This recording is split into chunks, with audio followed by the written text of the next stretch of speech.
In this video we have an engineer task, and that is the creation of what is called a British Junction Initiation System. Now there were basically two different ways of doing this while I was in. This is what it meant when I first came in. This is what it meant later on around the time that I retired. Between the two of them, I vastly prefer that one, because when that one goes off, there's a lot less garbage to deal with than this one.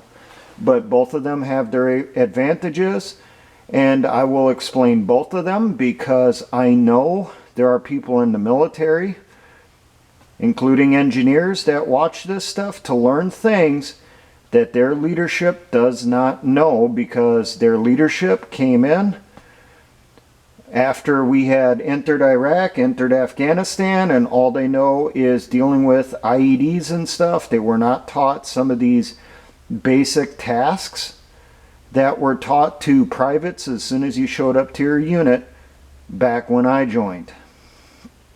So first off, I'm going to start with this one. This version of the British Junction is a time system. Now,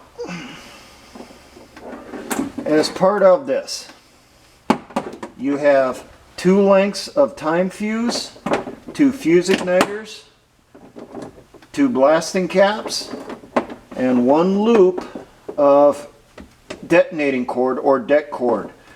Now, first I will start with, you need to know what's the length of time that you want on your initiation system. The typical length of time that we did back in the day was 2.5 minutes. That was our typical training time that we used for breaches, demo ranges, and all that stuff. Now, the anticipated combat operations time for our initiation systems was supposed to be 30 to 45 seconds, which is damn quick. But considering that you would be under enemy fire, 30 seconds can be a lifetime. So first off, you calculate your time fuse, which I did a video on. You then cut the time fuse lengths that you need. You need 2 of them. Then you will go through. You will cut at that time a length of det cord, and I usually used about 2 feet of det cord. Turn that into a loop, alright? So after I got my stuff cut, then I would crimp on my blasting caps using the crimpers on one end of each length of the time fuse. Now, see if I can show you on here the difference between time fuse and det cord. Time fuse is filled with a asphalt gunpowder impregnated material. Det cord is filled with an RDX type material. Now, you can tell the difference between them visually. Det cord is solid green, unless you have civilian stuff. The civilian can be yellow, it can be red, it can be orange, any different number of colors dependent on the company, but military is green. Time fuse is also green, but if you can see here, there is a yellow tick mark or yellow tick marks every so often down the length of the time fuse. Approximately a foot or so between each tick mark. Now the tick marks are single and also double. They alternate.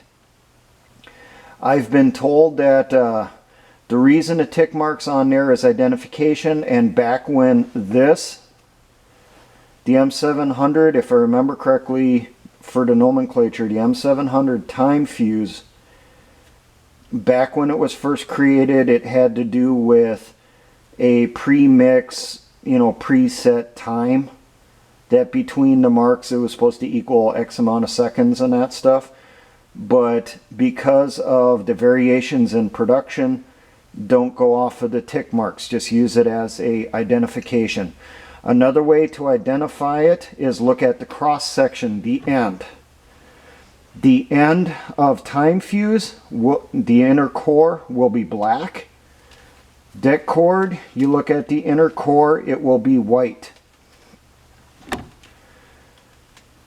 So, we got the identification down. We go through, we crimp on our caps. After we do that, we make the loop of det cord, take our 2 time systems, take the 2 caps, put them approximately or a little over 6 inches down from the end. The reason for that is water impregnation from in the air, from moisture. But that's just a safety thing. You can use det cord underwater if it is used quickly. It does not soak up moisture or soak in moisture as much as time fuse does. But you still use the same rules as with time fuse. You give yourself at least 6 inches in. Then you tape on your caps. Now, some people used to do them alternating. They would do one up here, one down here. I used to go opposites because my reasoning was if only one of the caps goes off, it'll set off the other one also. So I would take my loop, bring them together, as you see on the legs here. Put one cap on one side, one cap on the other side, attach them with tape. Military safety regulations, and I'm sure this is with civilian demolitions also, you need to keep the ends of the blasting caps showing so that you can see there is a blasting cap there. I used to give at least or about 1/4 of an inch on each end. I do not have actual blasting caps. What you see on my materials here is aluminum foil tape, which I have for use making Faraday cages. So you go through, tape it on. Then you also got the little floppy ends here from your det cord. Your 6-inch tails, I used to tape that on. And then give myself a few other tapes to join them together so they're not pulling apart. I would leave, say about 9 to 12 inches, give or take, at the end. That would be loose, that could be pulled apart. These ends is what you would connect your fuse igniters on. Now, the time that we were using this type style of British junction, we were using M60s, but you can also use M81s. Now, to attach an M81, which is the current issue type, you can tell it's an M81 by one, it'll say it on it. The real ones are green with yellow writing. And on the ends here, you will have an MDI adapter and the shipping plug. To remove the shipping plug, you need to unscrew this, loosen it up, press this down and in so that it knocks itself apart from the wedges that are inside here, and then twist and pull. Your shipping plug and your adapter comes out. Then take the end of your time fuse, insert it into your fuse igniter,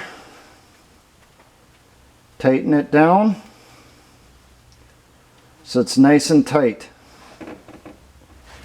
And then your initiation system was ready to go. You had this carrying, or the person in charge of the breach or the mission would have that inside their demolitions bag, or depending on how things were, it could have been attached to their gear or shoved in their cargo pocket. I've seen people do that also, but that's not recommended because you have blasting caps on here which are very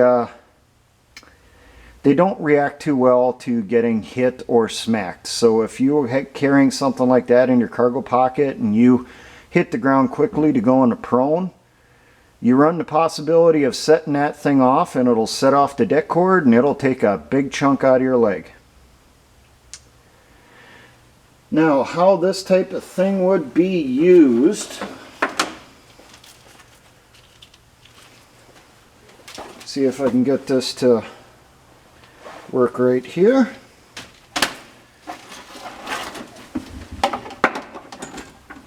Okay, this is my simulated line main or ring main of deck cord. I'm going to attach in my British Junction Initiation System to this. So I come up, we're ready to put it on. Loop underneath, take fuse igniters, pull them through, pull it down,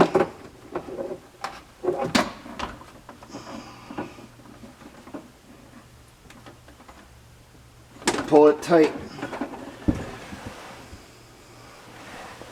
And then when you get the word, make sure to fully extend out your time fuse. You do not want it crossing over, because you run the chance that the flame will go from this branch down here and it'll cut down your time. So make sure that it is fully extended out. It does not wrap over itself. When the time would come, we're ready to start setting the breech. Pull the safety clips on both of them. Push them both in all the way.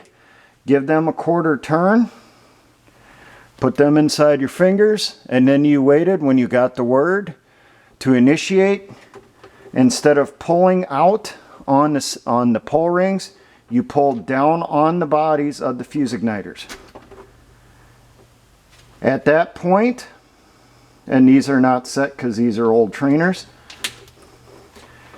you'll start seeing smoke coming out of these, and from down here that lets you know that the time fuse is burning. Some people would also grab down here after they set it off. When they felt the heat come down to their hand, they knew it was burning.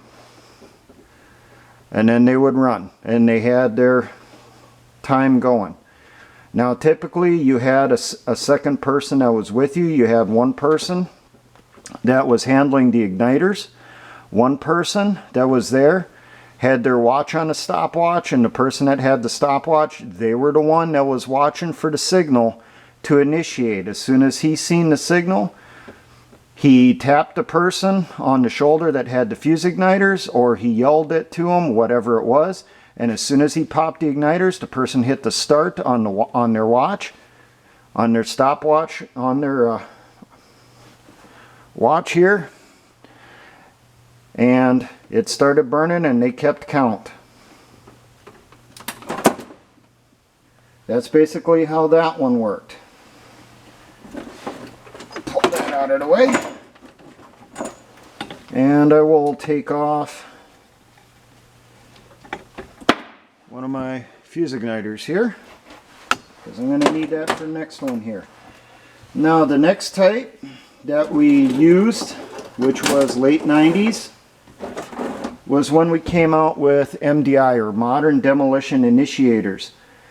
This involved the use of this stuff, shock tube. You had, in the beginning, you had M11 branch lines, which is what this is, which had a high strength cap. That means that the cap on the M11 could set off explosives, and it could set off deck cord. You had M12 and M13s, which were on spools. Those were shock tube with low strength caps. Those caps could only set off other shock tube, like on the M11s. You also had M14, if you can see the label there, M14 Initiation Systems, which were a prefabbed piece of deck cord with the blasting cap on it. On the other end of the cord was a little shipping cap, and it was 5 minutes plus on the length of the time fuse, sorry, not deck cord, time fuse on the M14. I say it's 5 minutes plus because the end of it, you had about a foot extra. In that foot, you could cut off of there, burn that, and figure out what your time was per foot. And that usually was between, say, 30 seconds to 45 seconds. And it really pissed us off. We would get told to use a complete M14. We were not told to cut off that excess at the ends. We were not told that that was on there. So when we started using those, our times used to go long. We did our countdown, you know, 10, 9, we get down to 1, and then it was +1, +2, +3, +4, +5, and you kept going until the blast happened. Now, you couldn't call misfire unless you went 30 seconds. If it didn't go off within 30 seconds, you would call misfire, and about that time is when the M14s went off. About the time that you put out the warning over the radio. I hate M14s, and everyone who had to use them hated using them because you had officers that said they're a preset 5-minute system, so you had to use 5 minutes on your initiation systems. Now, we did get to a point where we used those as basically just a backup. We used this version of the British Junction for command detonation. So I went through, or we would go through, cut our roughly 2 foot length of deck cord, make a loop with obviously one end being a lot longer than the other. We would tape on our M14 onto it. On the other end here, after it would be tied into our line main, like I did with the time system, we would take our M11. I have attached to this M11 a M9 fuse holder or cap holder. We didn't always use these. I'm just showing this as a demonstration. If we did not have the M9 cap holder, and I didn't like them, a lot of people didn't like them, we used to just tape the blasting cap straight onto the deck cord for this next step. But I'm showing right now using the M9 cap holder.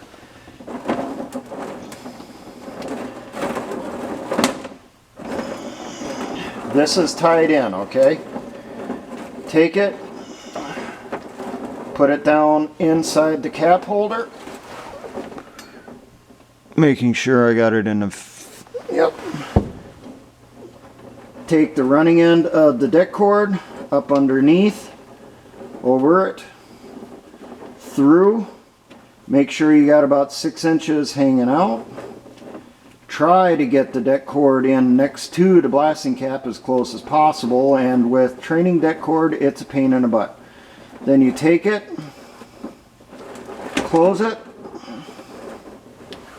and you're supposed to, because you can't trust M9 cap holders, one of the reasons why I hardly use them, take it and tape it to keep the damn thing closed, because these things suck butt.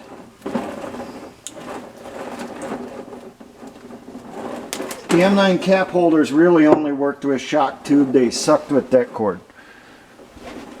See if you can see it here. Alright. And you can see one of the reasons why I hated dealing with shock tube, because this crap fucking went everywhere. I still hate shock tube to this day. And this is just the training stuff. Imagine dealing with the fucking live stuff in the middle of a breach. So same thing as before. you're going to take your M14, you're going to stretch it out, make sure it does not cross over itself. Take your crimpers, use the cutter, go below the cap, cut it off. Or if you do what you're supposed to, find the 1 foot mark, which is supposed to be the first black mark on here. Go to that point, chop it off there, take that little piece, take it with you or discard it, whatever the hell you wanted to, didn't really freaking matter. Attach your M81 with the adapter and the shipping plug removed. Now, while this is getting set up, you had another person,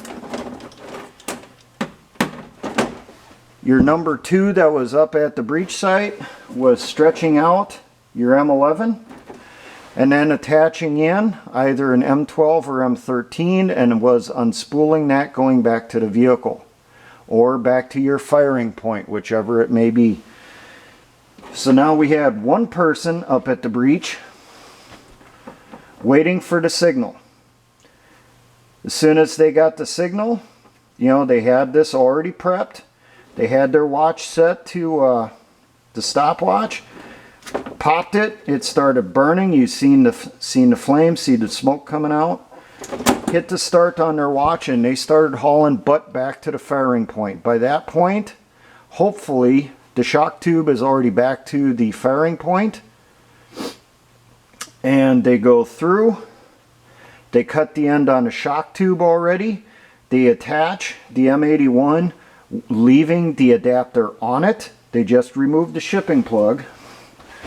So left this piece on, removed the green piece, little cap here. They pulled that out, put the shock tube in, and then they waited for their command for command detonation. Now remember, this is burning. This is a secondary. This is for in case this fails. Which, guess what? That did a lot. More than once I had the time system catch the blast while waiting and resetting on the stupid shock tube. I'm not going to go through the misfire procedures on shock tube. That's a video in and of itself. But this is going, you got 5 minutes going on the time system, and you're, you know, there's some officers and stuff that I dealt with that they waited till that, you know, 4 minutes and 45 seconds that this is burned down before they gave the word to initiate with the shock tube to do the command detonation. This is just a backup in case that fails. You do the misfire procedure and it still fails. You do the next misfire procedure and it still fails. Then you let this take over. You don't wait till you get close to this before initiating with this. Because what the hell's the point then of having that? If you're going to let the time system take it anyway. And if that's the case, you're using just the time system, then maybe you should be going back and using the old-fashioned one that freaking worked. I've never, ever, ever, ever had a misfire with an initiation on this style. The only misfires I have ever had was when dealing with this garbage. When you make your own initiation system, engineers, it always comes out working better than factory-made garbage. And for those of you that are in the mechanized world, if you're using shock tube doing the breach, guess what? That shock tube, when it goes off, it does not completely disintegrate like deck cord does. It sends a blast, or that shock, that little spark, all the way through the shock tube. That shock tube is still laying on the ground, and guess what? That shock tube likes to get gripped up off the ground or grabbed off the ground by the tracks on your vehicles, and it doesn't matter if it's an armored personnel carrier, if it's a Bradley, or if it's an M1 Abrams. and it gets caught inside that track, it will suck up every last inch of that stuff off the ground, and it will get caught up in the sprocket on your vehicle, and it will cause you a bad day. And it is a pain in the butt to cut out of there. Not nearly as bad as barbed wire getting caught, or concertina wire getting that caught in the sprocket, but it still sucks trying to remove it all. So that's the two basic versions of a British junction that I've used, that I'm familiar with. As I said, my preference is the double time system. Never had problems with that. Shock tube, yes, because there is so many damn things that can go wrong with shock tube. I hate that crap. Now I am aware that they did do improved versions of MDI, improved shock tubes, different initiation systems and stuff like that. I saw some of that before I retired, but even then, the stuff I seen, I was not impressed with. Because guess what? We still had a lot of misfires with that garbage. They didn't improve it all that much. Now, for all my engineer brothers in the Patriot militia movements, always remember, Essayons, let us try.